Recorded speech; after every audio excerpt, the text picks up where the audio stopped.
Okie dokie, I believe we are all the way live. Hello and welcome to my graveyard. I'm your host of the evening, the Cemetery Man from Salem, Mass. Always taking names and kicking candy ass, live and in living color here with you only on Grande's Graveyard. And yes, ladies and gents, it's here, it's now, it's forever. The J Horror Special number 4. Yes, ladies and gents, I'm super excited because tonight we will take a look at the films, stories, and minds by Japanese visionaries such as Junji Ito, Kiyoshi Kurosawa, Yoshihiro Nishimura, Takashi Shimizu, so many greats, from Spirals, Onryo, Serums, and Gore, to Vampire Girl versus Frankenstein Girl, Tomie, and more, tonight only on the Graveyard. Yes, ladies and gents, we're here, we're live, we're in living color, and it's time for a little bit of Japanese horror special goodness on Grande's Graveyard tonight. I don't know about you, but I'm very freaking excited for tonight. I'm so excited that I brought back a little treat, a little something, if you will, from the Hanamaru market. Of course, we've got some Japanese chewy candies, and we have a little bit of Japanese soda to cheers y'all here tonight on Grande's Graveyard. Of course, I doubled down on strawberry. I know that's crazy to do, but I just decided, I said, fuck it. We're going to go strawberry candy. We'll go strawberry soda. So I'm very excited to pop these open here tonight and celebrate this fun little occasion for you guys. Of course, we have a bunch of people in the chat already. Let's see what we got over here. We got Miss C in the house. Ciao, Grande and Graveyardian friends. Welcome, Miss C. Hope all is well with you. We got Texas THC. Welcome, my friend. What's up, chat? And Grande been sobbing to J dramas this week. Ready to hear about some J horror. Haddonfield mascot John is in the heezy. What's going on, Haddonfield mascot? Hope all is well with you. Absolutely. Texas took the words right out of my mouth right here. I actually ended up commenting because I saw there were a couple people alive. Only woohoo Ola Grande. Welcome, Tex. We got Anthony Chobot does pop cultures and openings. How are you, buddy? By the way, still doing 2014 in the memoirs. My first week of training went well. Just lost my girlfriend. Oh my gosh. Well, I'm so sorry about that. I'm terribly sorry. That's terrible. But people saying hi to one another. And yeah, no, this is a long time coming. I think it's been 7 to 8 months since we've done a Japanese horror special. I went out, I got my Junji Ito Uzumaki shirt, if you will. So I was like, I got to be rocking this on the Graveyard tonight. I did a little purple banner, things like that. And of course, it wouldn't be a special, or it wouldn't be, I guess, a special worth a special, if you will, without the Wheel of Torture. Yes, the Wheel of Torture is back here tonight on Grande's Graveyard, as we have 6 Japanese horror films and absolutely no regrets. Maybe one, but not too many regrets. It's definitely, I like more of these movies than not. But probably 5 of the 6 I will give a solid recommendation. Maybe one oddball in the bunch, but I know I had promoted initially 5 movies, but I ended up getting to the 6th movie that I wanted to do. So that's the mystery bonus film that I have not promoted in whatsoever. If you just caught on the wheel, you caught on the wheel. But we'll be discussing here tonight only on Grande's Graveyard, and the order will be decided by said wheel. Of course, the Wheel of Torture. But before we get underway, before we start talking all things Japanese horror movies all night, I would like to buy a vowel, says Slasher Fred. Okay, give him 2, Anna. Give him 2. As Slasher Fred checks in, and I think it's time we open some of this Japanese candy. I don't know about y'all. So everybody, I don't know what you're having, drinking, or eating at home, but we're going to pop these open. This is, of course, Kazugai gummies. And of course, like I said, they're wrapped sort of like condoms. That's what I thought was funny when we had these the last time. We had the peach ones. And if memory serves, they were super chewy, as they have these the fun little Japanese letter on them and a picture of a strawberry. So we're cheersing to this. We're going to have just one on the show because these get really, really chewy. And then I'll be, dead air all night. So cheers to one of these bad boys. Yes, this is not a condom, I promise. Okay, so not nearly as chewy as the peach ones were. This one's sort of melting in my mouth. This one's more like a gusher or something. I like that. I definitely like this better than the peach. And peach is my favorite fruit and flavor. But that was absolutely scrumdiddlyumptious. Okay, so now we've tried 2 different flavors of that. I think the strawberry is probably the way to go. And I'll definitely be picking out later to whatever the hell I watch after this. But I'm also going to have to pop open this delicious strawberry Ramu bottle of strawberry Japanese soda pop. Yes, only on the Graveyard. So we're going to open this son of a bitch. We're going to open it up, crack it up. And what do we got? Oh, man. Okay. I don't know. I thought there was going to be like the glass marble, but there's not. It's just the drink. So everybody, cheers to a safe, happy, healthy weekend. Cheers to the Japanese horror special number 4, only on the Graveyard. Cheers, everybody. Ooh, I don't know about this. That's a beautiful smell. Oh, I don't know. This is not fucking that good. I don't. This. It reminds me of like Pepto. It's like Pepto Bismol, but if it was carbonated with like a hint of NyQuil in there. Oh my God. I don't know. This is this is not that good, man. Strawberry remove vial. I'm not too big on this. All right. All right, maybe just skip on this one. I don't know. This one was not too great. Maybe it could grow on me, but yeah, like I said, it kind of has the I don't know, sort of, and it's even a vitamins taste in there somehow, some way. It's like NyQuil mixed with vitamins, mixed with Pepto, carbonated in a soda form. So strawberry Ramu bottle. I don't know. This one is a pass, but I think these are an absolute hit. Totally get these. These are tremendous. I highly recommend. So that's my Japanese candies and sodas and things like that. Had to do it. Let's see what you guys have to say in the chat. Miss C, the Wheel of Torture is back. Oh, it's always back with a vengeance, baby. It's always fun to get the Wheel of Torture on. Gush from my mouth sounds like perverted. Well, I mean, and coming out of a condom. I mean, Jesus Christ. I guess we've gone X-rated on Grande's Graveyard, which some of these movies definitely go close to that era. So we'll see. Ryan Hanley, bad day at work, but no bad times in the graveyard. Hello all. Well, dude, I hope we cheer you up tonight, man. So cheers. Hey, man, I know I didn't like this drink very much, but it's the only thing I have to cheers to. So cheers. I'm going to take one more drop of this quill. Come on, guys. Drop some NyQuil with me. If we don't pass out before an hour passes, you know it's a really good graveyard. Oh, man. Yeah, that is funky. I don't know. I'm not big on that. I'd have to try another flavor maybe. But, dude, happy to have you here as always. Cheers, my Crystal Geyser Haddonfield mascot. All right, cheers, man. Cheers with my strawberry Japanese soda here. Curly's in the house, running here for the J-Horror stuff. Curly's in the house. Welcome, Curly. Hope all is well with you. Good to have you. I know you're a diehard Japanese horror fan like me, and I'm very excited to spin the wheel here. Darren is in the house. What's up, guys and gals? Texas in the house. Darren's going to be on the show next week when we have our horror roundtable number 4. I'm sorry. This is the Japanese special number 4, but next week it's the horror roundtable number 11, and it's the first one we've done all year. We did the last one, I think, in December with Alpha, Lantrum, and Uncle Bill. So now we're going to be doing this one, of course, next week with, of course, Crater, of course, Darren, and, of course, SPC Dirk. So very excited to have them on the show next week. It's going to be a lot of fun. Mearns is in the house. Mearnsy's Movie Mansion. What is up, Graveyard family? Ready to jump into some J-Horror. Well, Mearns, we already popped open our Japanese soda. Wasn't too big on it, but the Japanese gummies were the real deal, man. I think you got to be handing these out at the wedding this weekend, my friend. So congratulations to you, of course. Of course, our last week's guest. Always fun to talk with Mearns. We're about 8 minutes in. I say we jump right into this. I say we bust it out. The Wheel of Torture. Yes, Grande's Graveyard fanatics. We're here. We're live. We're in living color. And we're going to spin the goddamn wheel. Only. Let's do it. Spin up. Who is the first on the chopping block? And it's going to be close. Who do we got?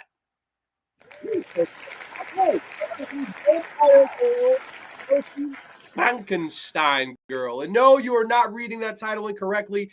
That's actually the name of it. I guess Japan, what they wanted their Freddy versus Jason, and they took inspiration for, of course, Frankenstein's monster of the 30s and Dracula, Bela Lugosi, and they said, why don't we make these two hot females battle it out? So I'm very excited to discuss this movie here tonight on Grande's Graveyard, as we'll get the brief plot synopsis up for you. Let me just go here, and I have it right here. Okay, a reconstructed girl is created from pieces of a vampire girl's mini butchery. Slaughter abounds as both of them pursue the same boy. Yes. Wow. Vampire girl versus Frankenstein girl. Now, this is what I like to call a horse of a different color. And of course, this is from the director of one of my all-time favorite body horror / gore splatter films in the Tokyo Gore Police. Of course, this is from director Yoshihiro Nishimura, who, of course, like I said, the year prior brought us Tokyo Gore Police with Ii Shiina from Audition. And she does make a cameo in this as the vampire girl's mom. It was always good to see Ii Shiina. We all fall in love with Ii Shiina sooner or later. And it was always nice to see her here. And this is your Japanese schlock movie of the episode. I decided I wanted a little bit of everything on this Wheel of Torture. We have monsters, like I said, we have onryos, as I said, but I wanted a schlocky one. I wanted a dumb, fun one. I wanted one where you could just totally turn your brain off, have some popcorn, get some buddies over, and enjoy the shit on the screen. And that's exactly what Vampire Girl versus Frankenstein Girl is. It tells the story, of course, of our vampire girl, who's quite attractive. I want to get her name right here because she's just absolutely beautiful. Yuki Kawamura as the vampire girl. She is absolutely stunning in this as this new exchange student that starts at a high school. And it starts off like any other teen movie, right? New girl from the outside world coming to this new school, all the outcasts kind of we are introduced to the clubs in this school. And this is not just your typical jocks or your typical goths or your typical outcasts, stoners, what have you. These aren't your typical high school factions slash stereotypes. No, this is much more of these crazy, hardcore R-rated clubs and social norms. What do I mean by that? There's a club that is the wrist cutters, and all these people in the club, they just like to cut themselves, and they literally have a club weekly about where they go and they cut themselves. That's one of the clubs in this. You have, and I'm not kidding you, this is in really poor taste in nowadays. You have a club where all of these Japanese students dress up in blackface. I'm not even kidding you. I was shocked when I was like, holy shit, man. I was floored, but yes, that's what one of the clubs does in this. They all dress up in blackface and believe themselves to be Afro-Asians, if you will, Afro-Chinese, Japanese, whatever people. So that was pretty crazy. And these movies that Yoshihiro does, they're all very fantastical. They all feel like they take place in another dimension, another parallel, if you will. It has like similarities of the world that you and I are from, but he kind of turns everything on its head. It's not just your usual run-of-the-mill drabness. It's more so this really colorful, bright, and tongue-in-cheek world where the gore comes at you and it almost, you could taste the syrup off the screen. These are very gory, over-the-top pictures, and I mean that in the best of ways. That's what I really like about his particular movies, and this one is no exception. As like I said, we're following the vampire girl, and she likes this new boy in school. So she decides, hey, it's a big thing in Japan to give a boy you like chocolates. That's a big icebreaker, if you will. So she comes up to him. It's not the guy that's got to break the ice in Japan. Here, it's the woman that comes up with a nice chocolate for him, and he eats it, and it has her blood in it. And he goes, oh, that's disgusting. Why would you do that? She goes, well, I really love you, and I'm part vampire. So now you're half, and now you've got to make the decision. Will you become my lunch or will you become my boyfriend? And, of course, he already has this girlfriend that he's head over heels for, and she, of course, catches wind of this, and they start kind of butting heads. And she's, I know you're a weirdo. I know you're some kind of freak, thinking she's just an outcast. But in reality, we know that she's a vampire. And we have to have our lead character, he has to make this decision of, okay, what the hell am I going to do here? As, you know, these two are kind of battling out verbally until one fateful day where he decides, all right, I'm going to go with the vampire girl. They kiss, and she bites him on the lip, and she drinks his blood and turns him into a full-on vampire. The other girl doesn't like this very much, so she comes charging at them on this roof, misses them, and splats all over the ground. And of course, what else would this school have but a wannabe Frankenstein's, you know, doctor, if you will, who is experimenting on all these kids? He wants to take a dead corpse of something and reanimate it. And now is his perfect chance. This woman who literally not fell into his lap, but fell off the roof and onto the pavement. So he takes her and starts experimenting on her. And he takes a bit from each one of the factions in the school. He takes from the people that think they're obviously, you know, Afro-Japanese, and he gives the legs of them. He gives the arms of the people that cut their arms because they have the tougher skin. He takes parts from all of the different faculty. Of the slutty nurse, takes from her. A lot of these fun things where he starts taking bits and pieces. And one of them, which I thought was funny, because we will be talking about one of his movies here tonight, Takashi Shimizu. Takashi Shimizu plays this really fun English teacher in this, where he's breaking the fourth wall, teaching on the class board, talking about how to say Ju-on the Grudge in English. And I popped. I went, Takashi Shimizu, holy shit. Like, totally popped I was so stoked to see him. They take his lungs because he's an avid chain smoker. And I love just seeing Takashi in this and the good sense of humor he has. They take Takashi's lungs and they build this ultimate Frankenstein's monster girl to do battle with the vampire girl. And man, it is as gory, crazy, bloody, over the top, insane, violent, and offensive as it possibly can be. And I think the thing with Yoshihiro is, and I know a lot of people look at him more as a special effects guy, and the guy is tremendous when it comes to practical effects. Now, granted, this has some bad CG. I think there's some kind of crazy stat. There's over 300 shots of CG used throughout the film. There is some bad CG in this film. There's no doubt. Sci-Fi Channel level CG. But what I think is his strength, and what I think he always does is playing to his strengths, are he uses the creativity of what can I do with special makeup effects. There's so many ways we've seen people be cut in half, have a limb chopped off, have a blood scrib practically. We've seen that 100 times. What else can you do with that? Well, what if we did some interesting things with body parts? What if instead of, this flying apparatus we could give the Frankenstein girl, they have somebody's arm cut off and they kind of nail it to her head and it shakes like a propeller so she could fly around using this human limb to fly around. I love stuff like that. Just the creativity of that is so, who thought of that? It's just such a great idea. And that's okay. No exception of Tokyo Gore Police and no exception here in Vampire Girl versus Frankenstein Girl. The fight is a lot of fun, just a ton of gore, over the top battling. They at one point fly up to it looks like the Eiffel Tower, if you will, but we're still in Japan and they're fighting, battling for this boy. I don't know, man. To me, this is just pure fun horror entertainment. Good looking women, sleazy.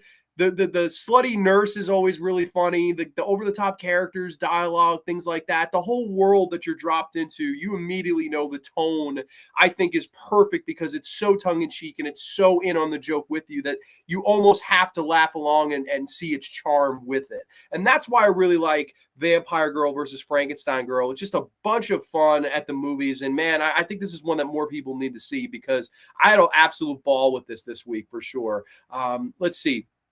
John, do we tell our two topics before? I usually do it on the show live. I like the more raw answers personally. So we'll see. But if you want to tell me before, that's totally fine. That's totally cool with me, man. Curly says, this one is on my watch list. You got to see this. Anyone that's a fan of Yoshihiro, anyone that likes Tokyo Gore Police, you've got to watch this movie. It is so flipping crazy. Everything about it is just what? What is happening now?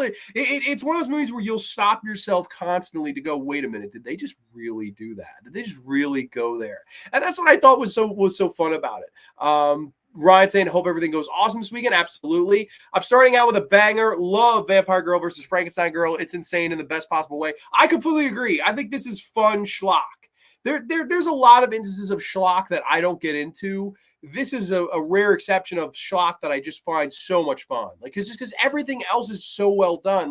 The look of the movie, it's very hokey, but I think that works to the film's advantage. Again, the actors, the performances, they're all very tongue-in-cheek. No one's taking themselves seriously. It's just very in on it with you. And I like that. I like the little wink. I like the fourth wall breaks. I like the cameos of Eihi Shiina, Takashi Shimizu. Here's somebody that really you could see took influence and loves the genre, right? And then wants to make something that's really fun. And I appreciate them doing something from America, grabbing from the American Frankenstein, Dracula. These were movies in the 30s that just sold a numerous amount of tickets. And to this day, nearly 100 years later, in 2025, we still know these names. These names are still iconic. They're still memorable. Vampire, Frankenstein.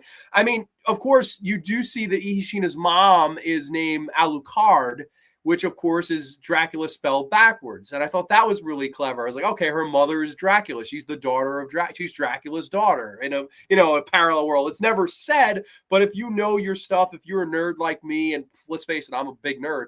I mean, you know what you're getting into, and you can see this stuff. And I just kind of smiled. It's one of those movies where you need the smile removed from your face when you're done watching it. It's not going to be for the people that want something serious, something to say. That none of that's here. This is a total popcorn movie, and in the best way, in my opinion. Thanks, Ryan. Appreciate it, my friend. It's all over after this weekend. Oh, dude, you're gonna have a great time. I'm sold this movie. Oh, if there's one person other than Miss C who loved it in this chat that will love this movie, it's Paul Mearns. There's like no doubt in my mind you'll love it.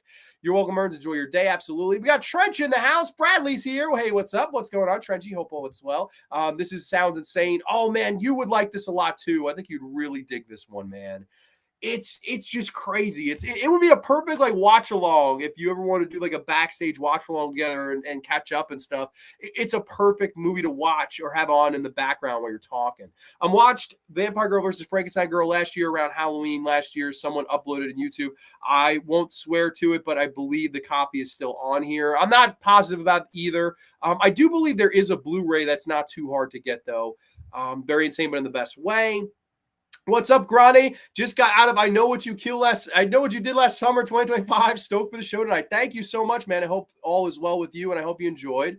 You sold me on it. Awesome. Haven't seen or heard of this before. It sounds awesome. Yeah, it's a good time. It's a good time at the movies. I don't know. I had a blast with it. What's with that name? I don't know. Russ is here. Russ, I think you'd like it. I don't know. I totally think you'd like this. It's a bunch of fun at the movies. It's really nothing to be taken seriously. I don't know. I would be surprised if you didn't. Yeah, this sounds like the perfect backroom watch along. It is. It really, really is. So I don't know. For me, Vampire Girl versus Frankenstein Girl, totally a solid movie to start this show off, and one that I highly recommend for everybody here in the house tonight. As we'll remove that from the list, and we're going to give this another spin. Let's do it. Let's spin the wheel. Let's make the goddamn deal. And what do we have coming up next? Oh, wow. Well, what a change in tones this is going to be. What a change in tone, as, of course, I talked about Takashi Shimizu being a cameo in the previous film.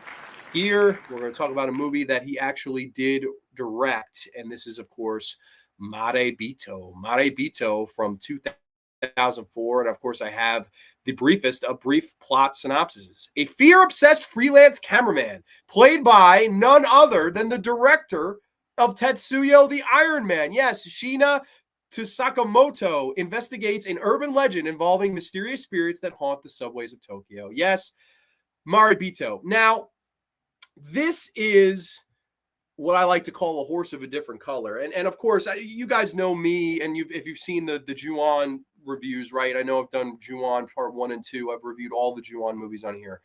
You guys will know I'm a huge Takashi Shimizu fan, and not just the Ju-On movies. I always herald Reincarnation. I think that's a fantastic movie. I do like the Tomie movie that he made. Of course, we're not talking about that Tomie tonight. We're talking about a different Tomie. However, when you look at the movies in his career that I think truly define how solid and talented that he is, there's few I'm going to look to more so than this one right here, Marebito from 2004. And now that year jumps out to me right off the bat. And when I was doing show prep, I really wanted to look into this and see where Takashi Shimizu was in his life at this time. And he was around the point where, of course, Sam Raimi in 2002 had seen Ju-On the Grudge, which in reality was the third Ju-On movie, of course, after Ju-On the Curse 1 and 2, respectively. Ju-On the Grudge was his big theatrical shot, and it did great in Japan. It really was a J horror movie that turned a lot of heads. And of course, after that, he makes the Tomie prequel. And then after that, he makes Ju-On the Grudge 2. And after that, he gets the call from America and Sam Raimi and says, hey, I want you to come over here. I want you to take Buffy the Vampire Slayer herself, and I want you to remake it for us Americans. And that movie, Ju-On the Grudge, I guess in America was just called The Grudge. It made a ton of money, so much so that they greenlit the sequel that Monday. That's how much The Grudge remake made in America. And you're getting checks from Sam Raimi. I mean, how high on life is Takashi Shimizu at this time? So your question, I guess, goes to what the hell was he doing before he gets this call from Sam Raimi? And the answer is nothing you could ever expect, imagine, or explain. And the answer is Marebito. Yes, Marebito, which was shot in 8 days, was shot on a budget of shoestring. I mean, absolutely no money this was shot for. 8 days, a lot of the shaky camera movement, very, very poor picture quality, if you will. It looks like he went back to the roots of the 4 for 4, 4 for 4, or, the early Curse films, stuff like that. That's how this looks as we follow our lead actor, like I said, played by the director of Tetsuya the Iron Man. So he's the lead here, and he plays this journalist who goes around town with his camera trying to get things for his stories and things like that. We see he lives as a voyeur in his little apartment, and he kind of films his neighbors through the blinds. He's this creepy cat that is sort of afraid to go outside, afraid to go into the real world. We hear at points that he may have just left his wife and daughter at a point. We don't get backstory. We don't get explanation as to why. But we see one night as he is entering the subway, this man is holding a knife to his own head, and he's filming the guy kind of discreetly. And this man is screaming and crying and talking about something terrifying, something that scared him beyond his wildest imaginations. And this man punctures his own head, and he catches it all on camera as this man stabs himself in the head. He gets home, he submits it to the news. They, of course, show it, broadcast it on the news, but of course it's all blurred out and stuff. But we watch as our lead is truly disturbed by what he saw and becomes so curious, so obsessed, so needing to see and understand what the fear behind this man's eyes was in the subway. He wants to know, why did you do it? What did you see that terrified you oh so much that you would take your own life in front of everybody? That scared you oh so much that you stabbed yourself right between the eyes? What the hell did he see? And he starts to become obsessed. What happened? And I think there's a lot of great commentary from Shimizu when we discuss censorship, when we discuss the horrors of never being able to unsee something, right? And what do I mean by that? There are certain images in the history of this genre, no matter where they're from, Japan, Italy, England, America, Mexico, doesn't matter where it's from. There are certain images that will burn themselves into your mind for the rest of your lives. Cannibal Holocaust, that impalement scene, that's one I will never forget it. Not as long as I live, I'll never forget it. Terry McMinn being hung on the hook in Texas Chainsaw. Again, we never see it, but I'll never unsee it at the same time. That's the kind of conflict he finds himself in. They can blur it out in the news all they want. He can't unsee it, and he starts to want to know what was behind this man's eyes, what fear, what terror drove him to do this. So he goes down to the subway. He goes down and starts to investigate, and he finds this door, this portal to another world, an underworld, if you will, and it's mountains, of course, which is a big, big, big inspiration from H.P. Lovecraft. Yes, there's a little bit of H.P. Lovecraft influence here as he finds himself, after going underground, he's all of a sudden in these mythical mountains. Where am I? As he stumbles upon a woman who is chained, who's beaten, who is starved, who is naked and afraid and victimized, and almost acts as this animal, this instinctual creature that he decides to take home with him and raise as his Lovecraftian pet. And the movie takes a complete 180 from there, as it just becomes this man taking care of this girl who does not eat food, who does not drink water, who does not drink milk, soda, what have you. She only will drink blood. And our lead character decides to start providing for her by killing off people as a serial killer. Holy shit. I mean, that is one of the craziest plots in the history of cinema, and the movie never lets up. Now, this isn't your classic Shimizu where how can I craft great scare sequences like Reincarnation or the Ju-on movies.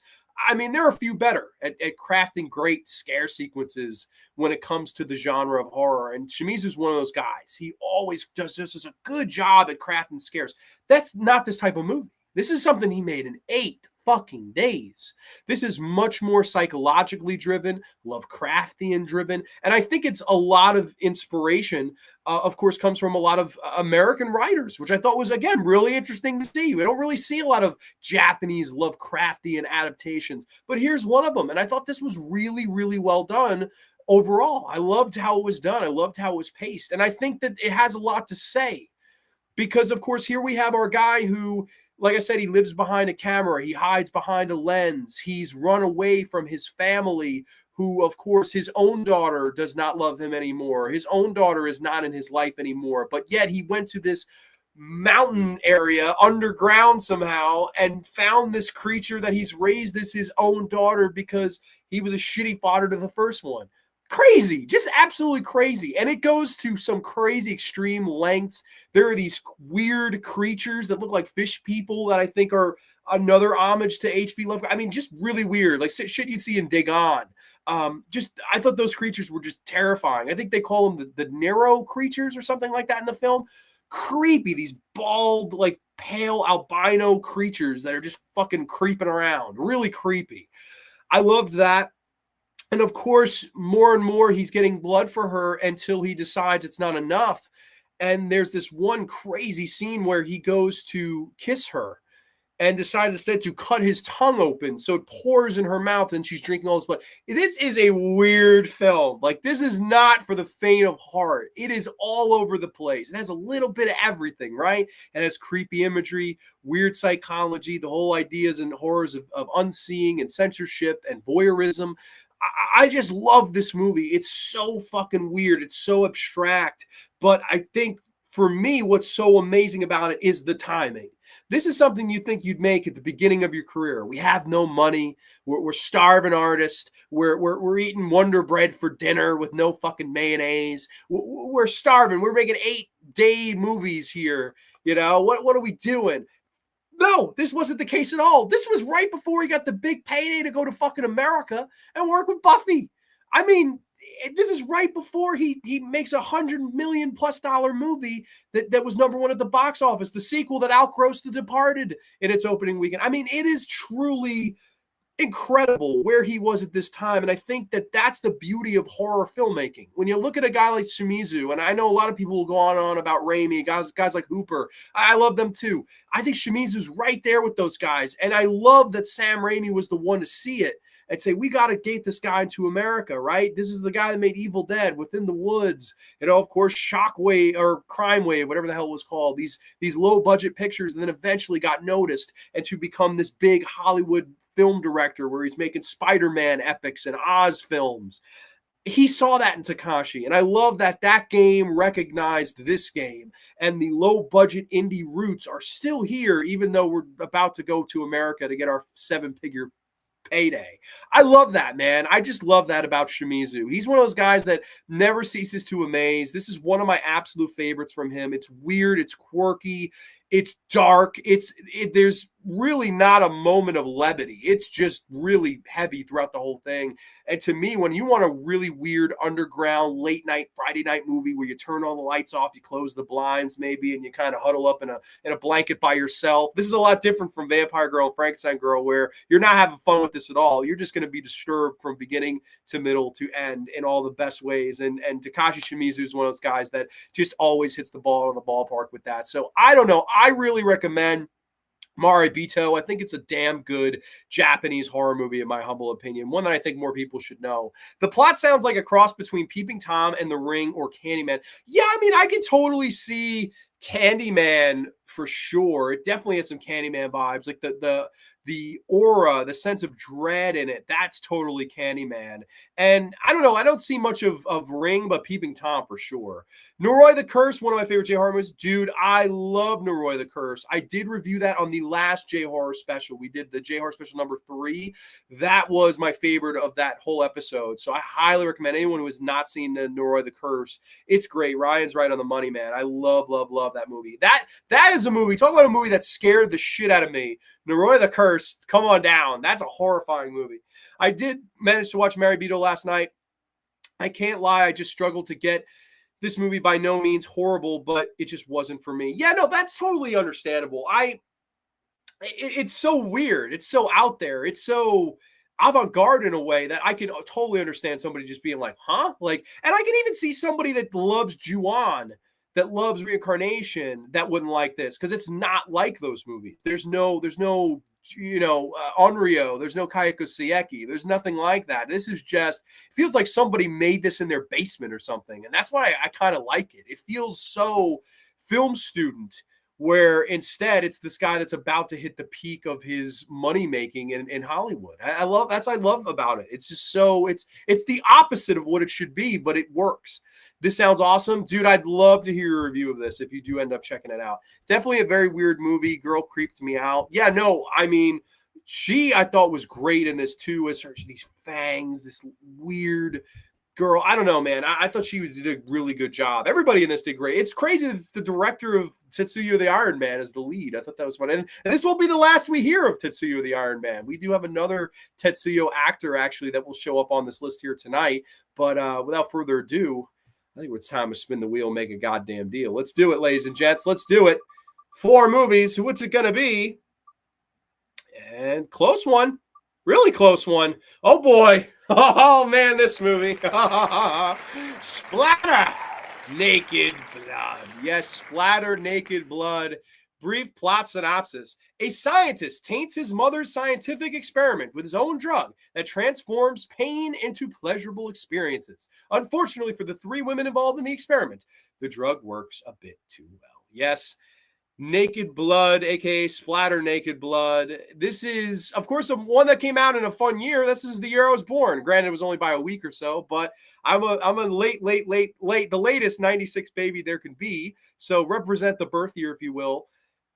And this one is absolutely crazy. I mean, from top to bottom, this is an absolutely insane movie that comes from, of course, a director that had been into some hardcore, violent gore films before this in Hisayasu Sato. He, of course, had made these type of films. And then, of course, he had dabbled a little bit in pornography. This is where the world he had come from.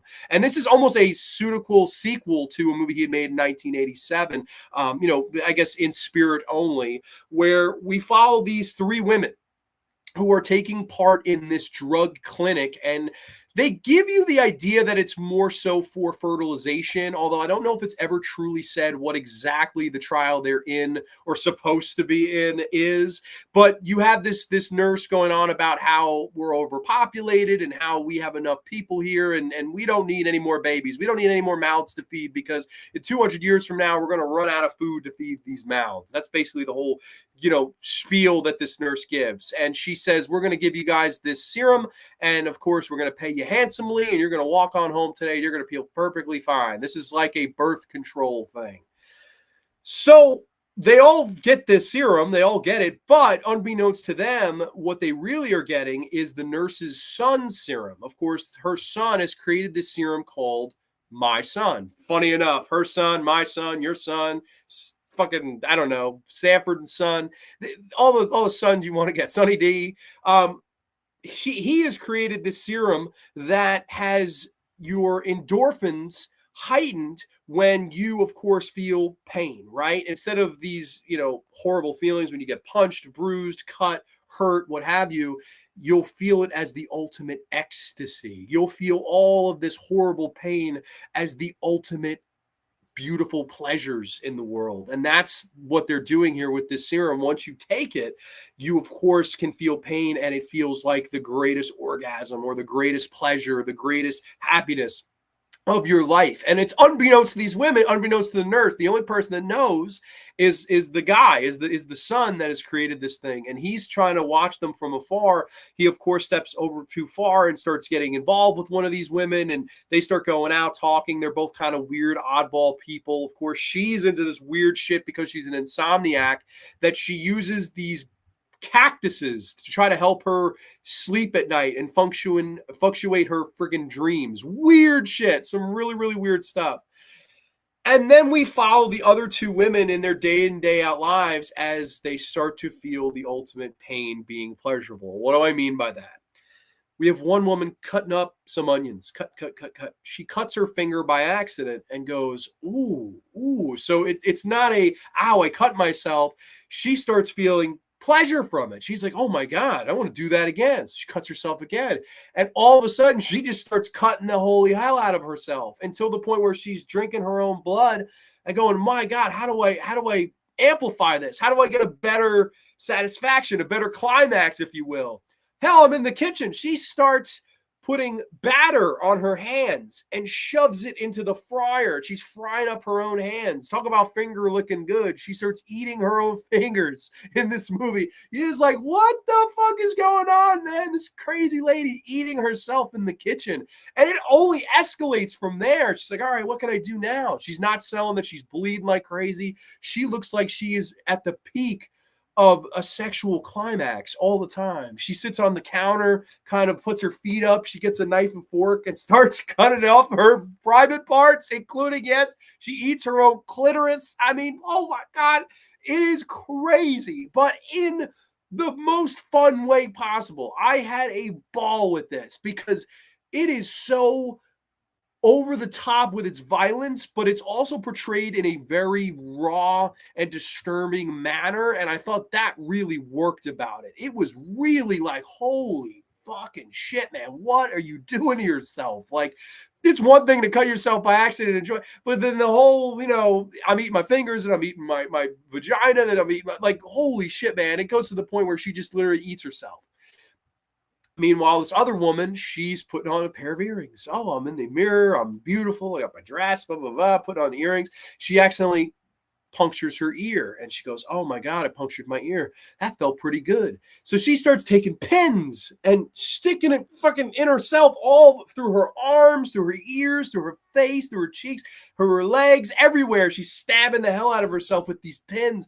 And it looks real. I think the special makeup effects here are tremendous. I thought they looked so damn good. And again, this is a low budget picture. It runs just over an hour. This is not a movie that was made for millions upon millions of dollars. Again, another low budget fare, but I liked how they used a very innovative story, right? Of course, the serum that's supposed to stop birth, of course, instead it increases these women's libido to sadomasochism themselves. Basically, it's all about sadomasochism. I would think Clive Barker would love this fucking movie. I think Clive Barker, this is in like a holy grail DVD case in Clive Barker's house somewhere, because again, it's like a lot of his school, a lot of where he came from. It feels a lot like Clive and something he would think is a great idea to do. And it's a great idea and it's executed quite well. It's weird around the edges. It's really weird around the edges. There are some really weird sequences, like I said, with that cactus, and there's one point where they make love and you see the cactus in the background, I guess. Weird. There's a scene where one lady's dad jumps through her mother's stomach. I mean, this is a fucking crazy movie that it feels like the filmmakers are maybe on LSD or something, but I'm all for it because the ride, the journey, it's so brief, it's so brutal, it's so gory, and I think raw and organically raw that it just works so good. This is a really, really effed up movie. Like, this is if you're watching effed up movies, this has got to be a part of the marathon because I just think it's so well done, man. I really like Splatter, Naked Blood, if you will, on Grande's Graveyard tonight that we're discussing because, man, another really insane one.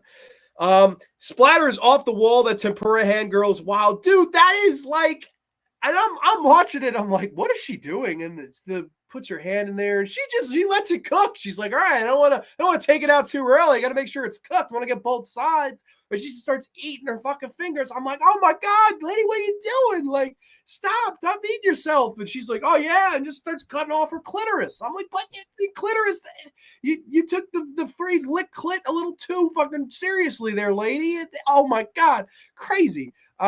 Yeah, this one sounded and looked insane. Thanks for the clips you sent. Yeah, Mertz, immediately. It's funny. When I watch something like Splattastic, I know I'm going to get messaged by this guy. He's like, what are you watching? I'm like, oh, Splatter Naked Blood. And I started sending him he was like, oh my God.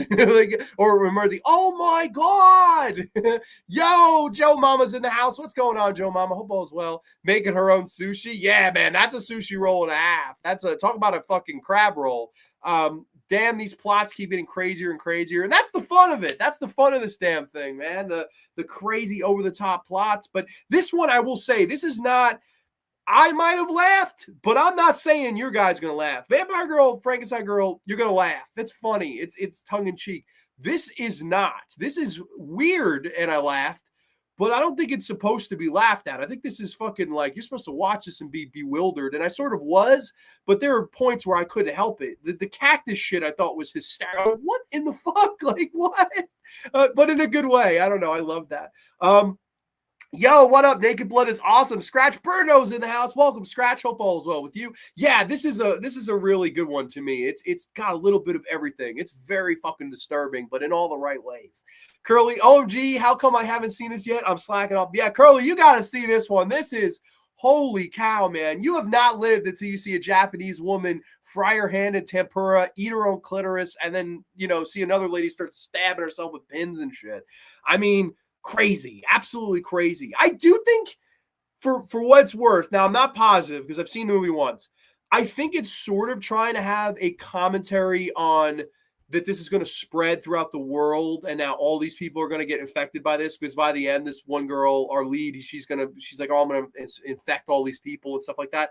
I mean, I don't know why it went there, but I guess it's some kind of commentary on how people are beginning to like pain. I don't know. I don't know exactly what it was trying to say, but it was really like mind-fucky, but in a very fun and entertaining way. So that is what it is. I really enjoyed this movie, Splatter Naked Blood from 1996. Just a weird film, just an absolutely fun movie. I did see a woman fry her hand into tempura before in Machine Gun Girl, which is isn't that funny? That is also I think it's produced by Yoshihiro. So, wow, that is absolutely crazy you mentioned that one. I love Machine Girl. I love that movie. That's another really fun one. But back to the Wheel of Torture, and we've got 3 to go. Let's see. What do we got next? What have we got over here? A couple of haters. Okay, looks like it's going to be the mystery film. I know I kept you in suspense. I know. It's Retribution from 2006. Now, again, I wasn't 100% sure if we were going to do the 6th movie. This was initially slated. Then I pushed it back because I went to the city Friday night to see a little Jess Franco Soledad Miranda feature. Of course, She Killed in Ecstasy in the 4K premiere. That was awesome. Didn't know if I was going to get to this one, but thankfully last night I had just enough time before bed, and I watched this movie again. So I'll hit you all with the briefest of brief plot synopsises. An experienced police detective has to investigate the murder of an unknown woman dressed in a scarlet dress. Yes, Retribution. Of course, from Kiyoshi Kurosawa, who made such Japanese horror classics as Pulse, such Japanese horror classics as Cure. Again, Cure, granted, has a lot more, it has the crime element in there as well. But Kurosawa is a guy that I think is just one of the best Japanese filmmakers out there that there is. And for me, I wanted to shed light on something that is not as talked about as a Pulse, as a Cure, respectively. Those are great movies. And I'll be honest with you, those are better movies than the one we're going to discuss. However, I think the movie we're about to discuss is damn good in and of itself, too. So that's hence why I kind of wanted to include it on this J-Horror special. You all know Pulse. I think you all know Cure. I don't think you all know Retribution. And of course, I'm sure somebody who has seen my short movie is probably going to go, wait a minute. Woman in a scarlet dress. Didn't you do woman in a yellow dress? Was that your inspiration? Honestly, no, it was not, but I do love me some Kurosawa. I would love to have ripped the man off, but I did not. I swear to you, I did not. But I do love this movie on a side note, as, of course, this thing opens where we see and witness a woman murdered. She's in a red dress. She's murdered in the middle of the night. She's drowned. She's held underwater to this puddle, and we see her kind of struggle for her life, and then she just kind of fades away. And then we lead our lead detective, who you're going to recognize from several other Kurosawa films. Of course, Koji Yakusho. He plays the lead in this, the lead detective, as he witnesses, the body, and has, of course, all of his other detectives and police force. They're investigating the scene, stuff like that. He kind of investigates and stuff. He touches, and he goes home and is missing his button automatically. He's like, wait a minute, where's the middle button of my jacket? What the hell happened? He goes back to the scene of the crime, and then sure enough, it's right there. The freaking button is on the scene of the crime, and they're like, wait a minute, were you touching the body too close? Like, we don't want to make you a suspect, but that's kind of weird. They find some DNA, another thing that points them to him, and they're like, man, we saw you at the scene, but this is not looking too good. Like, you better stay away, and things like that. And basically what happens is more and more people in the town are getting picked off in these mysterious ways, and we are trying to figure out who is our killer. We're introduced to a father-son. The son, of course, is this kid who's asking his father, who's a doctor. He's asking him for money because he owes all this money. He owes like $3,000, or I guess 500,000 yen, if you will. And the father's like, I'll get it to you, but man, you got to stop fucking up. Like, you've got to get your life together, things like that. And then one point, they're driving home, and the father just gets out of the car and drowns his own son, in similar vein to how our first victim died. And we're like, wait a minute, is the doctor the killer? Who exactly is doing the killings here? What's going on? As these more and more people are killed in similar ways, and we're trying to figure out this mystery, while meanwhile our lead is continuously visited and haunted by the onryo of a woman in a red dress. And of course, he goes to the psychologist, and he's like, listen, I don't know what's going on. I think I'm going crazy. I keep seeing this figure in my life. What do I do? What's happening? And the psychiatrist explains to him, listen, if you're seeing this, visions are never wrong. They're 100% right all the time. And it may be the guilt. It may be the guilt of someone you've killed in the past. And I know you're saying you don't remember, but these are never made into mistakes. And of course, what he believes is that he didn't kill anyone. But of course, again and again and again, this woman in the red dress shows up and starts haunting him and talking to him and things like that. And I love how Kurosawa directs these sequences. Of course, this was done for the J-horror theater, which is Reincarnation was also done for that. This was, of course, in Japan. They wanted to get all these great Japanese filmmakers together and have them do a J-horror movie in the mid-2000s. This, of course, was Kurosawa's swan song to horror cinema. Now, I know he's made movies that have been thrilling since, but this was sort of the swan song to a straight-up horror film. And it's sad that he never made more after this. It's been nearly 20 years and he still hasn't made another one. But he is still active and he is still making great movies. I did see the one he just done with Ko Shibasaki from last year. I thought that was a damn good movie in and of itself. But this, I thought, it tells so much right. It's such a unique, odd film, right? Of course, because here in America, I think we would have gone to the whole thing of, is our lead crazy? Is he not? And that's here. It is totally debated. Did he kill this girl? Is he really innocent? But what's going on? What about these other random people throughout the town that were killed by their parents and things like that? There's a really great scene in the interrogation room where they're interviewing the guy that killed his son. Why'd you do it? Well, why'd you do it? And all of a sudden, the guy gets up and he's shaking and he says, no, please don't leave me alone. She made me do it. She made me do it. And there's this ghost sort of like chasing him in the room, but we don't see it. We don't see anything. We don't see it. The detectives don't see it. The cops don't see it, but only this guy can see it. And he's shaking. He says, please don't kill me. Don't hurt me. I thought that scene was great. I love how Kurosawa directed that to really isolate that character. He's on his own. He truly does see this. It's not I'm trying to act crazy, plea insanity. He truly sees this onryo just like our lead is seeing the woman in the red dress. I loved how that was done and portrayed. And as this thing unfolds, it does get slightly convoluted, but I think it was well told enough, where we find out that every day the people that are committing the murders were coincidentally all on this ferry together, and they would go by this mental hospital where these people were beaten and mistreated and tortured and murdered and killed and everything above, as we watch our lead go to work and we see he flashes back. And of course, who was one of the people watching him through said window is the woman in the red dress. And of course, our finale is him kind of going back to that landscape, back to that area, and he tries to go and beg forgiveness and says, listen, I'm sorry I witnessed these things. I'm sorry none of us did anything about it. And you get the whole idea that it's not these people doing it in and of their own, willingness or their own voluntary reasons.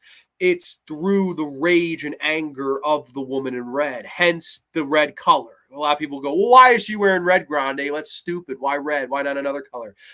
It's red symbolizes the rage within us all. You ever seen Squid Game? Once, of course, Jihan, he dyes his hair at the end of the show. He wants to signify the rage of all that he's gone through, the 455 people that died for him to get his hands on this money.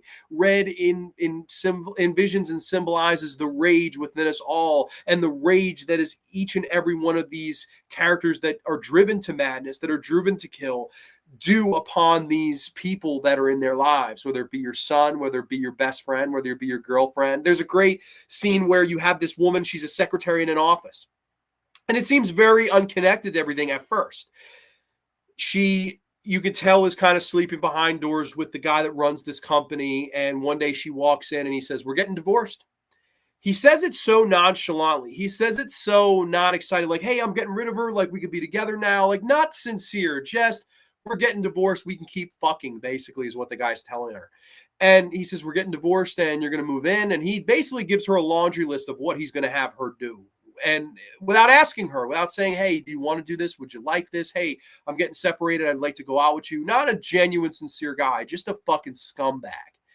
And we watch as this woman just, yeses him to death. We get to his apartment. He's getting undressed, looking for having some fun.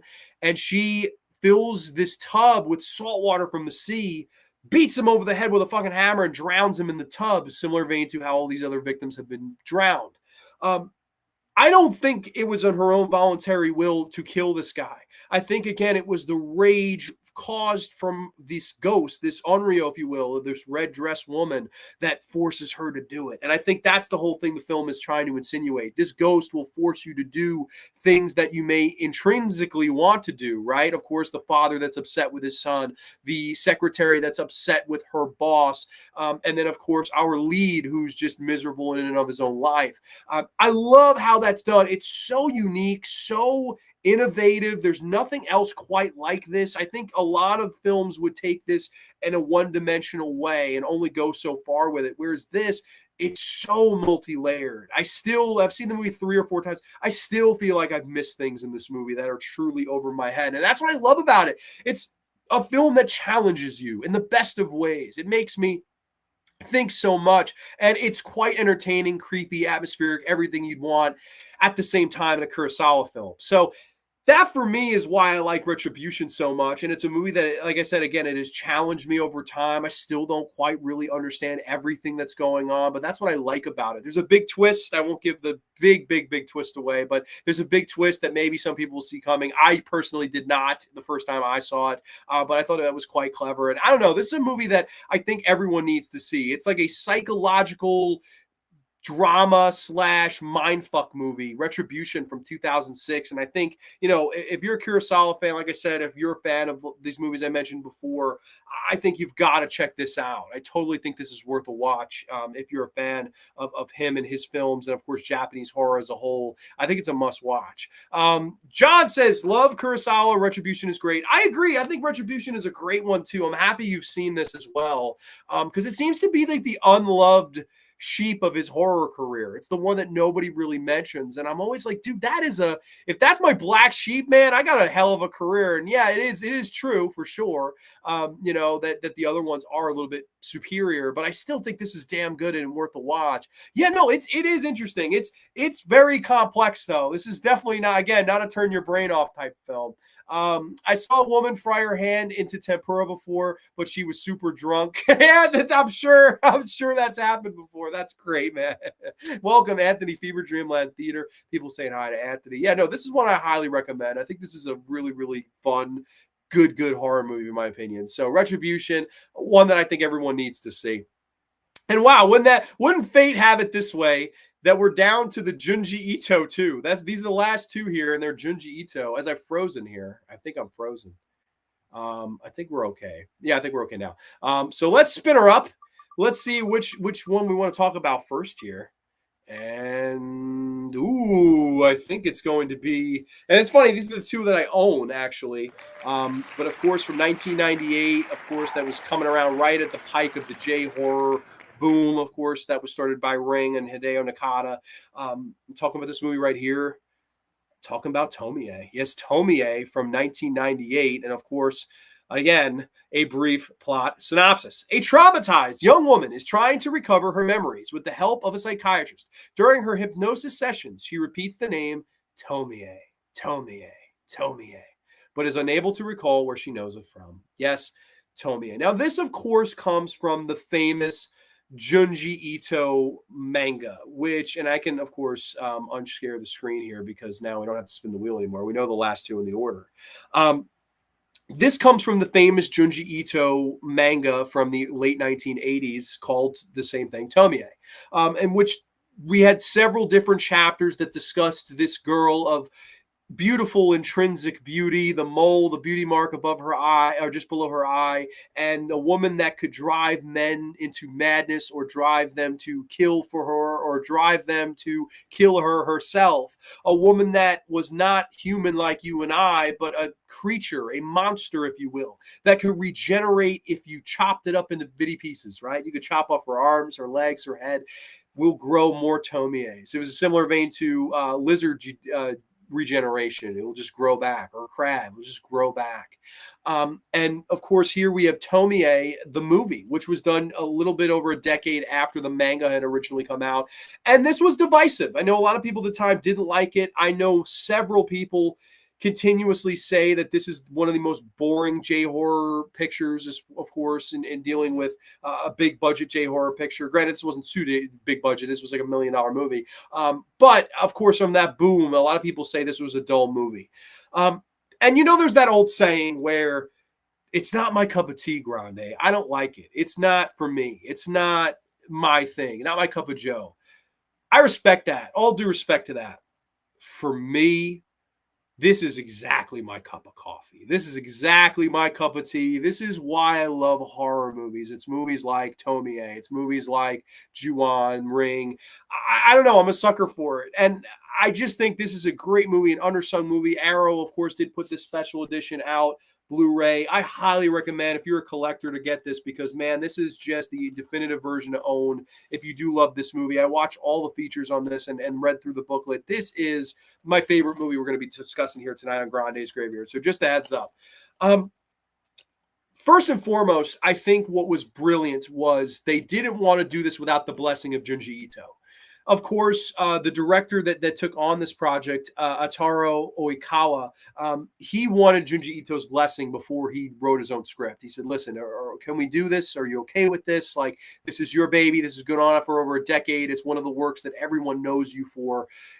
Do I have your blessing? And of course, Junji Ito said, no problem, absolutely, but on one condition. And the condition was Junji Ito had to handpick the actress that was going to play our title character, Tomie, our titular character. And of course, the woman that he picked was none other than Miho Kano, who, in my opinion, gives one of the all-time great performances in horror movies in this movie. And what's crazy is she's only on screen for maybe 10, 15 minutes total. It's crazy. She's not on screen for long. It's a similar vein to Anthony Hopkins in Silence of the Lambs, where he may not be on screen for very long, but you feel every minute. You remember every minute that they're on screen. We follow our lead in this film, of course, played by Mami Nakamura, if you will, who plays Titsuko. She's this really glowing girl. She loves to take pictures. She lives in an apartment with her boyfriend. She seems as happy as can be. She likes to take pictures of her dinner, pictures with her boyfriend, impromptu. She's just this fun, kind of bubbly girl, bubbly personality. And we see next door, we watch this peasant guy as he kind of has this bag, which we see here in the opening. And he has this bag that he carries around with him, and the bag becomes a basket case. And the basket case, ultimately, we understand, has this growing head in it. That is none other than Tomie.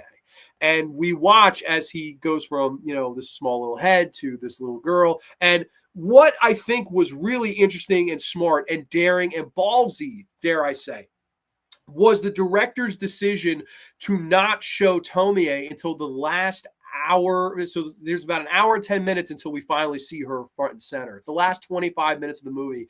Finally get to see her full face. We get shots of her from the side. We get shots through transparent lenses like this, like water glass. We get shots from behind, shots in the darkness, shots like overhead, but we never quite see what she looks like. It's a great build that's done by the director to kind of build this up as to what is she going to look like? What is the monster we were hiding from our viewer?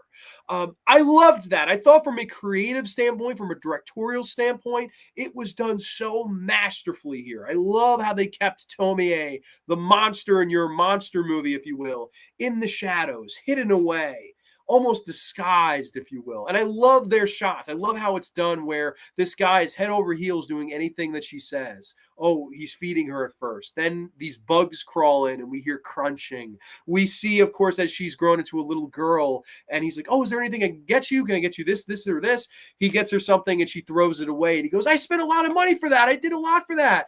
You see that this guy is wrapped around her finger. She's calling the shots here. And there's one point where he even goes over to her and she throws nail polish remover in the guy's face, and he gets on the ground. He's crying, "Oh, my eyes, my eyes." And she goes, "That must have hurt," the evil little laugh. As we watch back and forth between Tomie growing, regenerating, if you will, and then, of course, our lead, who is struggling through amnesia. She's struggling through a past that she can no longer remember. She, of course, goes to these psychotherapy treatments where we get these great red flashing lights and these hypnotisms where she's trying to remember her past. And we get the idea that she knew Tomie in the past. And we watch as she kind of struggles to try to remember said past and remember what Tomie was. And while that's all going on, we also have our lead detective. And our lead detective is none other than Tetsuo the Iron Man himself. Yes, I said before, of course, when we were discussing, Marebito, that the director, he's the lead in that, whereas here we get the actual lead from Tetsuo the Iron Man, which is so cool. I believe it's Yoriko, as I froze here again, I'm sorry. I don't know if I hope I'm still going, which I'll just carry on if we are. But of course, it is the lead from Tetsuo the Iron Man as this lead detective who's trying to figure out what is going on here.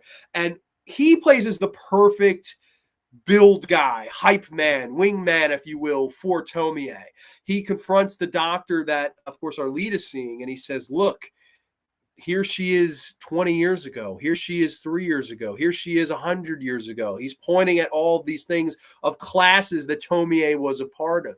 It seems like Tomie has been around for hundreds and hundreds of years, and she's been doing the same thing over and over, manipulating men. She's a triple M, not a Mernzies movie matching, but a master monster manipulator. That's the beauty of Tomie. And she doesn't do anything physical with you. It's not like, oh, she sucks you off or, oh, she'll have sex with you. It's just her beautiful look, her cunning stare, her beautiful eyes that occasionally can turn orange, these bright, vicious orange color that can almost seduce you and make you do anything that she wants or begs you to do. You'll have to do it because Tomie said you have to. I love that. I love how it's done. I love the whole detective angle where he builds this up, where this whole class, they went crazy. They killed themselves. They chopped themselves up into itty bitty pieces. And the one thing that's constant is she died, but we were never able to recuperate the full body, of course, because you get the idea that she's regenerating through the parts of her body that were cut off and living other lives. And of course, you get the idea that she is immortal. Tomie, and that's the greatness of her character. Tomie is like diamonds. She's forever. And that's why I think this character is just truly one of the all-time greats in Japanese horror and horror in general. I love Tomie. I think Tomie is an absolute horror icon. I love everything about the character. It's so well done. And like I said, I like how this film kind of builds slowly but surely as we move along.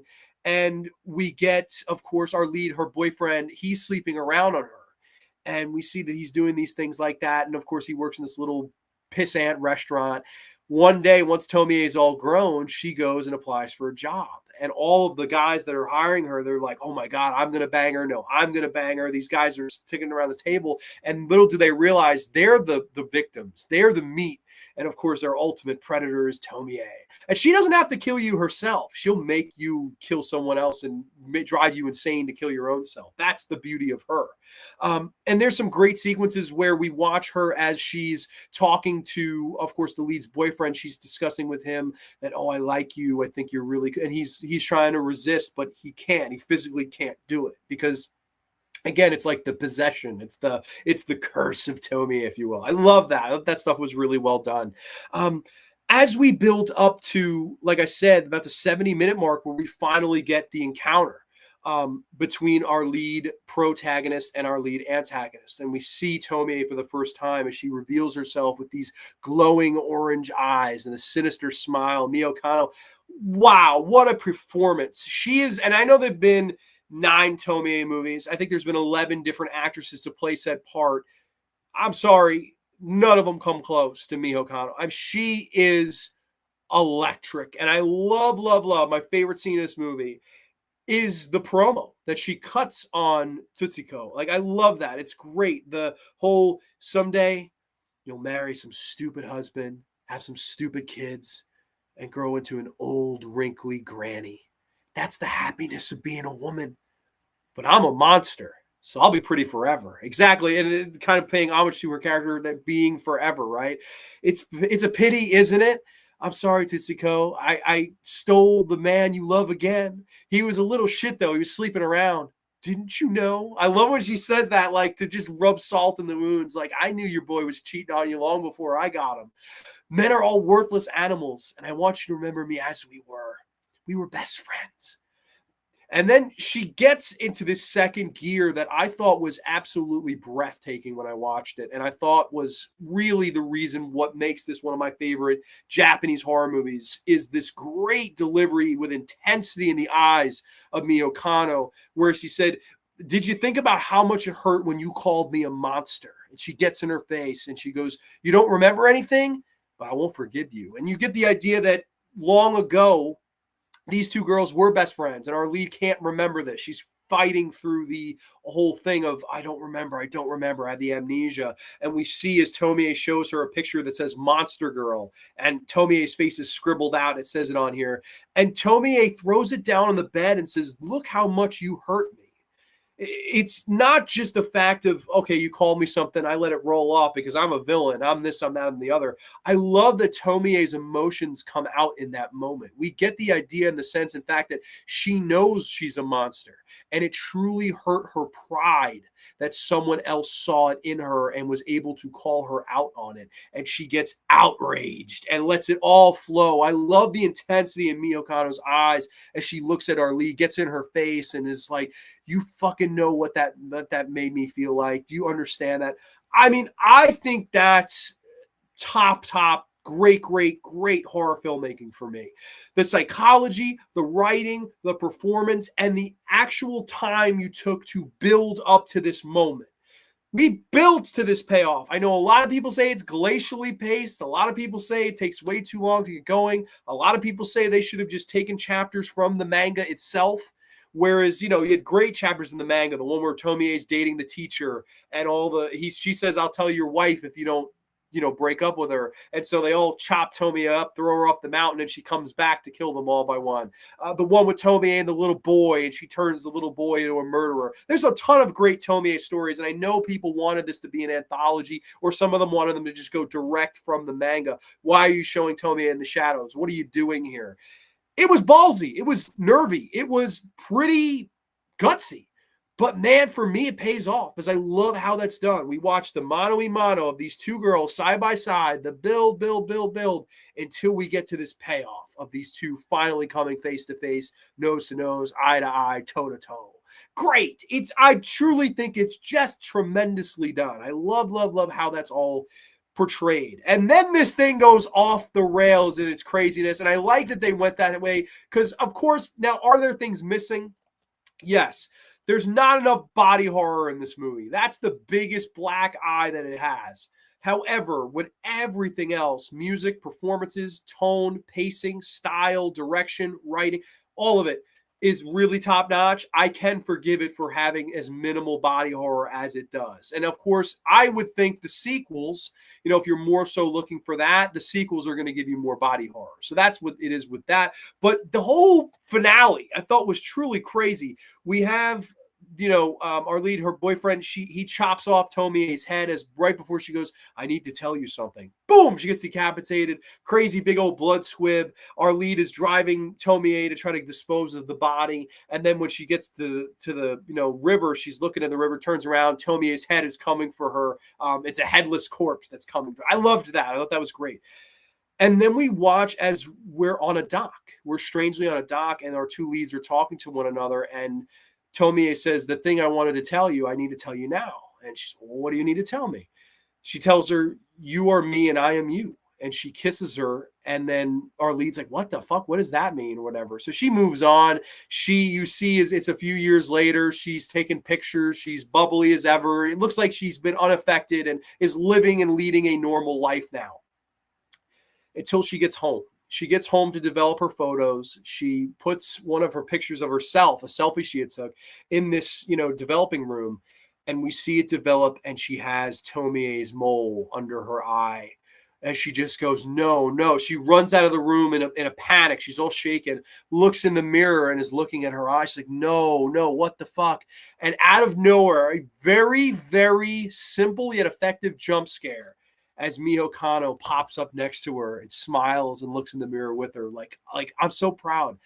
I loved that ending. And if you're familiar with the manga, you'll know that Tomie does create clones, right? It does. All she needs is your cell. So when she kissed her, I am you, you are me. She created her to be the next Tomie because Tomie is forever. Her evil will live on forever. And that's the genius of this character. And I think of the movie. I love how this was done. I know it's not for everybody. I couldn't personally find how this thing did in the box office. I don't know how well it did. I don't know if this was a smash hit. Now I know that when I watched the the premiere feature on this, they have a great interview with some of the writers and Junji Ito himself, who did love the movie. Junji Ito really liked it.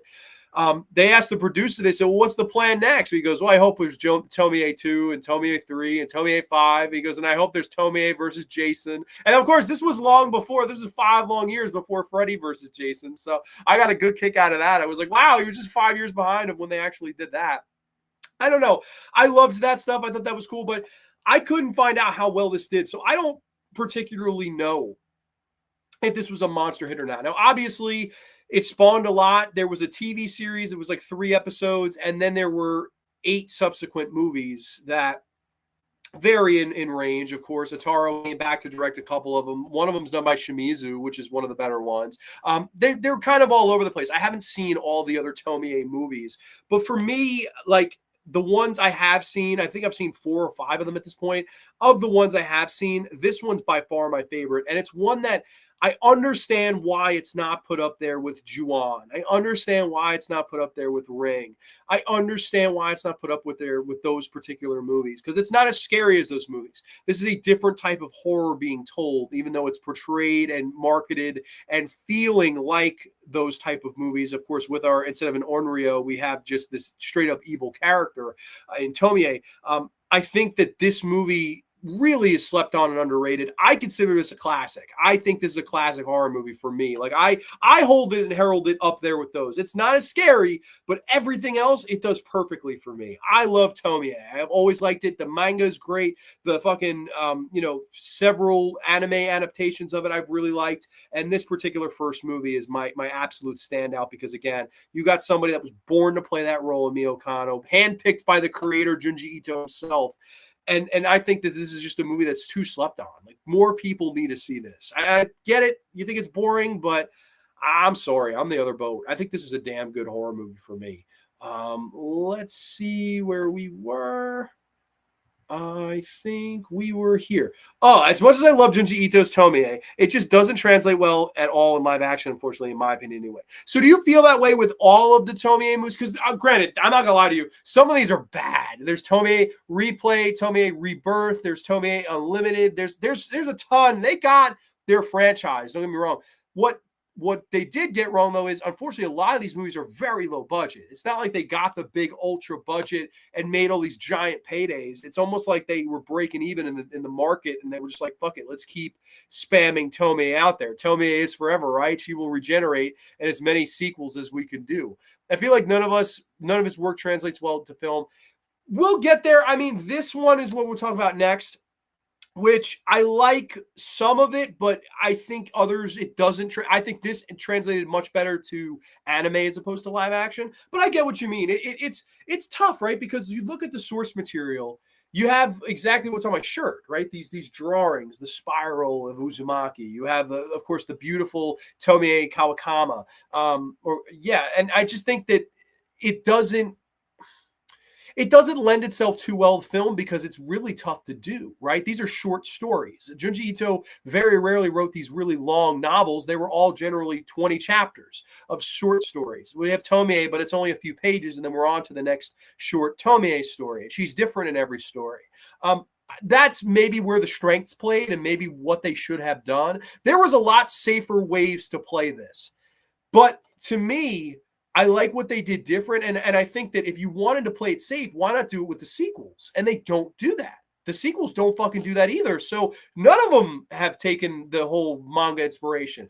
I think you're at the point where we should get a Tomie like anthology movie. Like, why not? Why not try it? Do 3 stories. I know the TV show tried to do that, but again, with an ultra low budget. Do it with some money. Put some effort. Get a good filmmaker in there. Do 3 different filmmakers so each Tomie film feels a little different.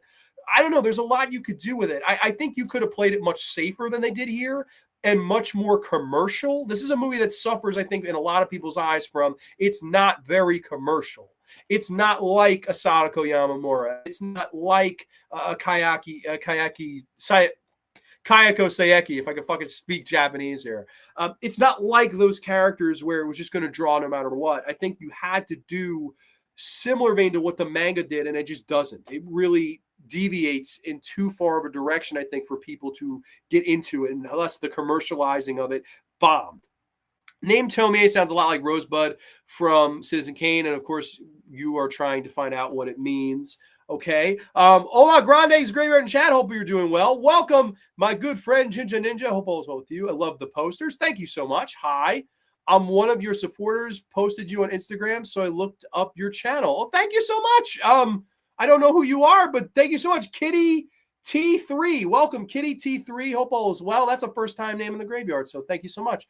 All of the Tomie movies I've seen were pretty bad. I'm not sure if I've seen the one you were talking about in the video. There's one called Tomie Unlimited that's fucking atrocious. Yes, that is right. That is the most recent Tomie, which I believe came out in 2011.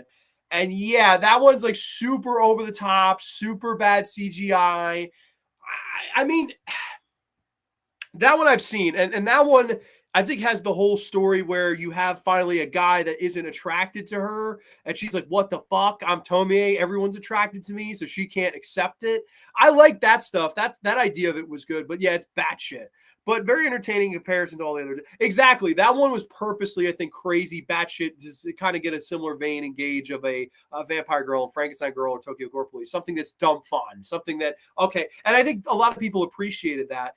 Whereas that's fine, but that's not Tomie. Like, that's not what Tomie is. I think this is the closest they ever got to get it right. It's this or Rebirth for me that got it the most right with this particular character. But to me, again, the performance here, it just cannot be understated because that, like I said, that promo she cuts and the intensity in her eyes of being like, you know how it made me feel when you called me a monster? Do you know? Like, she gets in her face. That stuff's great. Like, it really, really ceases to amaze me. Every time I watch this movie, it's like, that scene in particular, it's one of my favorite scenes. I'd love to upload just that scene of the movie because I think it's just so good. It pays off perfectly. It pays that build off so tremendously. So Tomie, I love this movie. This is my favorite movie we'll be talking about here tonight. I highly recommend you buy this Arrow Blu-ray. It's a great transfer, great sound. The special features are tremendous. Really, really like Tomie. One of my favorites. And probably my favorite Junji Ito adaptation to film that there's ever been. Which leads us to the last movie. Of course, I took down the Wheel of Torture because we know it's going to be this one. I actually do own this one, so you didn't need the visual there. Of course, from the year 2000, this came out 2 years after Tomie, and they were deciding, hey, let's do another Junji Ito movie. Let's see if we could strike iron again. And of course, this is from the year 2000. This is Uzumaki. Yes, Uzumaki. And we have a brief plot synopsis. In a small town in Japan, Kiri comes upon her boyfriend's father silently videotaping a snail. He seems unaware of her presence, and she thinks nothing more of it. Later, the man's obsession with spirals becomes more and more bizarre, ending in his suicide in a washing machine which turns his body into a spiral. Soon, other inhabitants become possessed with different forms of spirals. One student seems to be mutating into a snail, another's hair becomes strangely Medusa-like, and the entire town starts to become possessed. Spiral. So this is an interesting picture here. Of course, this was made by a director that would not go on to do all that much here. I want to get his name. He's a one-name director. No, he's better than Mick G, but he didn't go on to do that much. Higuchinsky. I don't know if I'm pronouncing that right, but that's his name here. Of course, as he directs this little movie from the year 2000, Uzumaki, which celebrates its 25th anniversary this year. This is the only one we'll be talking about here tonight that I'm kind of on the fence about whether I like it or not. I think it does what it does so right, but it does what it does wrong so wrong. It's truly a middle-of-the-road movie for me. It opens up with our lead, who is this normal schoolgirl, and she starts to notice that things in the town are not quite as they seem. You, of course, have her boyfriend's father. He's this weird guy obsessed with the snail and the spiral on a snail shell, and that escalates to everything he has in his house is somewhat portraying a spiral. He has this pottery collection, and he likes to make these pots out of clay, the clocks of spirals, and all of these things, right, that are spiral related. And he's losing his mind over it. He even gets to the point where even when he goes to have dinner, he has to make his soup into a spiral just to keep with it. He's obsessed. He's losing his mind before our eyes. And of course, we watch him as he's starting to go crazy. And one day he comes home to his wife and son, and he finds out that his collection of all these spiral shaped things has been thrown away. Why did you throw my stuff away? Oh, well, it's not healthy for you, and blah, blah, blah. And he goes nuts. He's like, I'll fucking beat the shit out of you for this, you son of a bitch. He goes to the wife, and the son goes, no, Dad, it was me. And he looks at the son and he backs down and he goes, you know what? It's fine. It's just the idea that I need, the idea of the spiral. That's all I need. That's the important part. Then we watch as this man slowly but surely descends into madness, and to the point where he puts himself into a fucking washing machine so he can dye a spiral. That's how obsessed he's become with this thing. And we see how it's taking over slowly but surely this town that we are watching. This town has this giant spiral vortex hovering over it. We have people in class coming in resembling snails in their slow shells. We have woman that her hair starts to spiral. We have all of these people throughout the school that are starting to be affected by it. This kid that jumps and hurls himself off a spiral staircase because why the fuck not? That stuff is good. That stuff, the idea of it, I think is good. The visual aspect is a very big miss for me. And I know I'm going to be very alone in that. I don't like how this movie looks. They go with granted, this predated it, the Saw filter. If you don't know what I'm talking about, if you've watched a Saw film, at least the early ones, Saw 1, Saw 2, etc., you see that classic green filter. In some of the Saw movies, it's like yellow. This, I always say, the wiped your ass looking film filter, where it's grainy, it looks shitty, it's cloudy, it's fuzzy, it's spotty. That's the look this movie goes for. It does have this dark green and dark red looking vibe to it throughout. I personally thought that was a mistake. I don't mind it if it was for certain sequences, but man, that was a mistake to do all the way around. I thought the movie looked ugly. You know, we're here when we talk about Tomie, we talk about the Kurosawa films. Those movies look great. This one just looks quite ugly, in my opinion. That's the problem.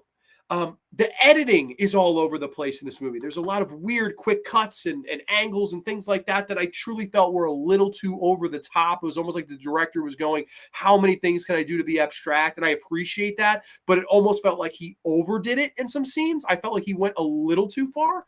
It's still well done, but I think it's just a little too much with the whole Dutch angles, side angles, top angles, bottom. It's just a little too much with it. I don't know. But then again, like I said, for everything wrong, there's this thing right. There's a great scene where we spiral with the camera, right? We watch this person die and the camera spirals up and this aerial shot. I loved that. That was a great idea. The characters here aren't much. We have the lead girl and her boyfriend. They have some nice human moments. Everybody else is just kind of there, one-dimensional, maybe even zero-dimensional. There's not much character moments in this movie. It's truly just a 90-minute experience of some weird shit that totally, I think, is going to be either a love it or you hate it situation. Even though I do consider myself more towards the middle, I would say this is more of the weaker movie we're discussing here tonight. I don't hate it, but I don't think in this company that it's the one that you should do. It's the last one I would seek out in this company for me.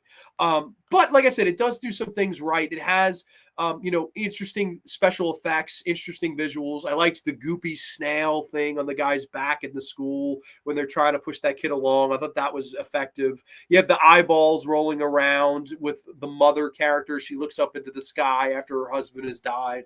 It has its moments. It has some fun tongue-in-cheek humor too. There's a fun, if you notice really quickly at the beginning, there's a wanted poster and it says wanted Junji Ito and it's Junji Ito's mugshot. I was like, shit. I was like, that is awesome. Like I popped for that for sure. I don't know. It's one of those movies that I don't watch it too much. I had not seen it in years. And yeah, I could see it being years before I visit this one again.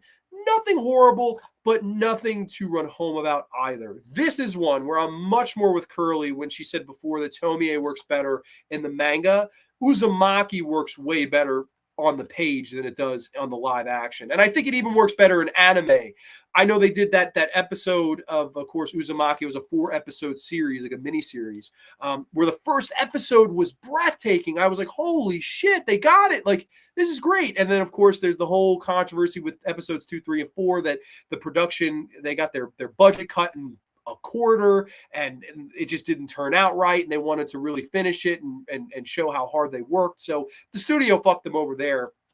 But for me, this movie, middle of the road, very middle of the road. I would tend towards a thumbs down. I'm not a big fan of Uzumaki. It's okay. It has its moments, but not one of my favorites. I think a lot more of a sufferer from the drab, slow, dreary thing for me. It just goes a little too slow.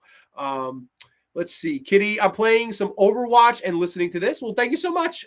The poster of Uzumaki looks like something H.P. Lovecraft would have done. Yes, I mean, Junji Ito, there definitely is Lovecraftian inspiration in his work, like especially the visuals, I think definitely take from Lovecraftian creatures, Lovecraftian lore, if you will. I like that stuff. I think that stuff is really good. He was a great visual guy. And it always kind of puzzled me why he didn't want to make his own pictures. Now, I know he made his own movie once. It's called Tomie, not Tomie.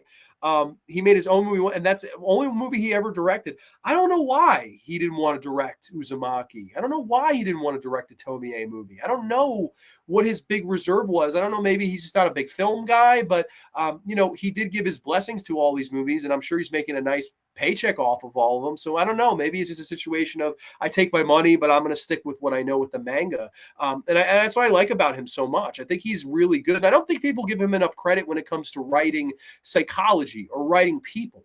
Like Tomie, and I thought was great was on this DVD or on this Blu-ray, I should say. They interview the lead actress, and she goes, I don't know how it's possible for a man to know that much about the female mind and how much we think and things like that. He embodies it perfectly with the two characters. She's like, it's amazing to know this came from a man because it feels like it's so written by a woman. And it's like, that's not easy to do. And you're getting the ultimate compliment from a woman. So, it's genuine. Main problem with Uzumaki that they clearly didn't have the budget to pull off the special effects. Also, once again, Junji Ito's imagery just doesn't translate to live action. I would agree here with some of the imagery works. Like, there's some good stuff when the boyfriend turns into this big, like, skeleton creature with these giant, like, creepy, stretchy arms. That was great. And they end the movie there. I don't know. I'd have to agree, though. This one, you do feel the low budget in the worst way. Like, there's some of the effects. Like, they never show the snail person all the way because they probably couldn't afford it. And that's a bummer because you do have people that tried here. This director is trying his ass off. So I do appreciate that. I just don't know if this is one of my faves. I will give this one a chance. I heard the Tornado Riders aren't in it, and that's my favorite part of the comic. Yeah, and they're not in it. And if you know the comic, it ends sort of halfway through where the manga goes because the manga wasn't completed at the time of filming this. So it just kind of abruptly ends at the 90-minute mark. It's like, all right, it's over. Bye. Goodbye. Enjoy yourself. Spirals. Bye. Buy tickets. It's kind of like, wait a minute, what? Like, we ended very anticlimactically for me. I don't know. Also, they tried to condense almost yes, and the problem is the book wasn't even fucking finished. It's like they were like, fuck it, let's shoot the movie. Like, shouldn't you have waited till the book was finished and then you go shoot your movie? Then you figure it out? I think it would work much better as an animated anime TV show. That's, I think, what would lend itself better.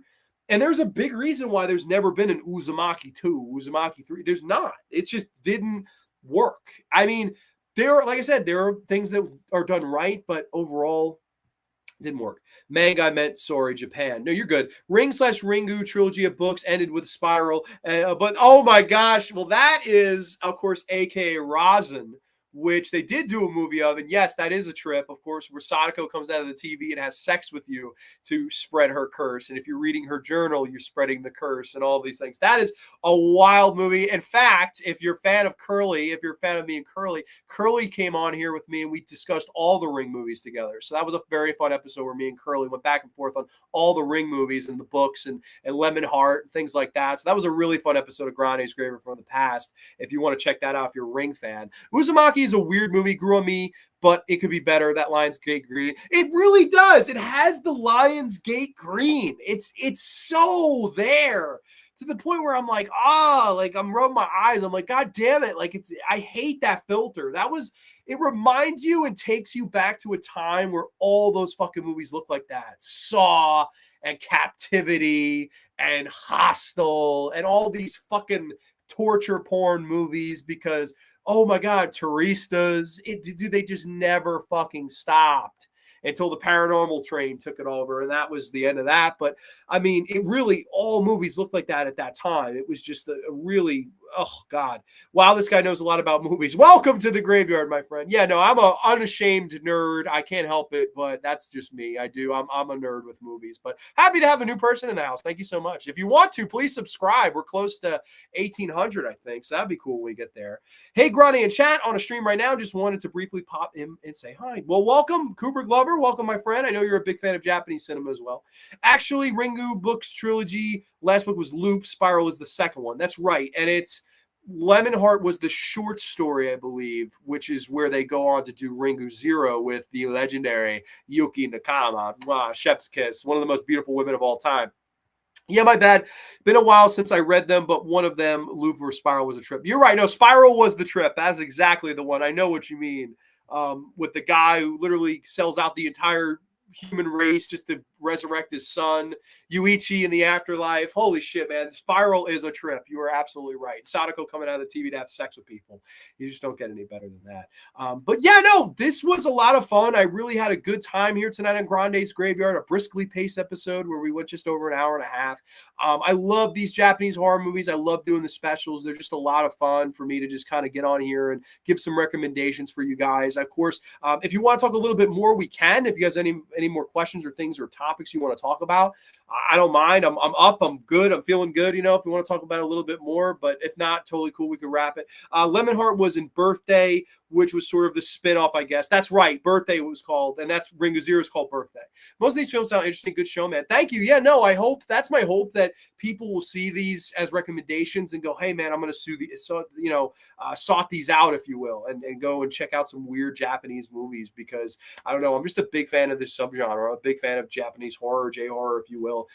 We've done a ton of Italian and we've done even Spanish. And I don't know. I definitely would like to go travel the world with all of this stuff. And of course, we all know Japan is definitely my dream destination, if you will. I'd love to go to Japan someday because I'm very into their culture. Baseball, seafood, horror movies, wrestling. Where can you really go wrong? A lot of these are going on the list. Oh yeah, we didn't make the shit list. We made the Trenchy watch list only on the Graveyard. But yeah, no, these are a lot of fun. If you're catching the replay, comment down below. Let me know, of course, which one of these that you've seen, how you maybe rank the 6. I got to go see the first 2 movies you were talking about. Okay, awesome. I totally would love to hear back from you when you do. That's going to be great. Awesome show as always. Only, thank you so much. This was awesome. I'm going to check out Tomie and Vampire Girls sometime soon. Yeah, please.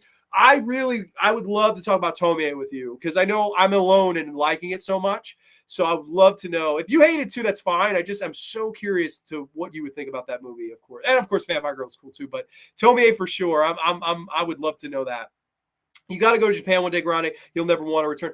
Oh man, I would absolutely kill to go. Like that's my dream vacation. I finally did the Pittsburgh Monroeville Mall. Met a bunch of people from Dawn of the Dead and all these great people from the community. That was great. That was a great, but dream vacation now is to get my ass to Japan. And I want to just soak it all up. Like 2 weeks in Japan would be cool. I'd love to do Ghibli Park. I'd love to go to the Tokyo Dome. I'd love to get some nice, fresh, broiled seafood. Maybe run into Yuki Nakama. I don't know. Maybe buy some Goku-sen merch. I don't know. It would be really cool. Splatter Naked Blood is fucked. Yes, it is. It really is. That movie's fucking crazy. I mean, holy shit. And it's only an hour of your time. That movie is only that movie is shorter than this whole episode, so that's a total good one. Bye, everyone. Have a great weekend. Thank you, Miss C. I just got back from Thailand, Singapore. Japan is going to be next. Jinja, I'll tell you what, man. I'll see you there. I'll meet you there. Let's do it. The Australian, the American, meeting in Japan. It sounds like a good pitch for a buddy stoner movie, even though I don't smoke pot, so I don't know how we're going to do that. Maybe we'll just eat a lot of food or drink a lot of Japanese soda, although we got to try a different one because this one was not the money of Japanese sodas. I don't know. Strawberry Rabu bottle, not really. But these gummies, on the other hand, these gummies are going to be really good. But everybody, I think we're going to wrap it up here. So everyone, thank you so much for a very fun time on Granny's Graveyard tonight. Like I said, let me know, comment down below on what you think of these movies if you're catching the replay. And of course, next week, it is the Horror Roundtable number 11, where we're going to have 3 awesome, fantastic guests, 2 topics each, and absolutely no regrets. And that's next week only on the Graveyard. Everybody have a safe, happy, healthy weekend, and we will catch you next time. Good night, everybody. Cheers.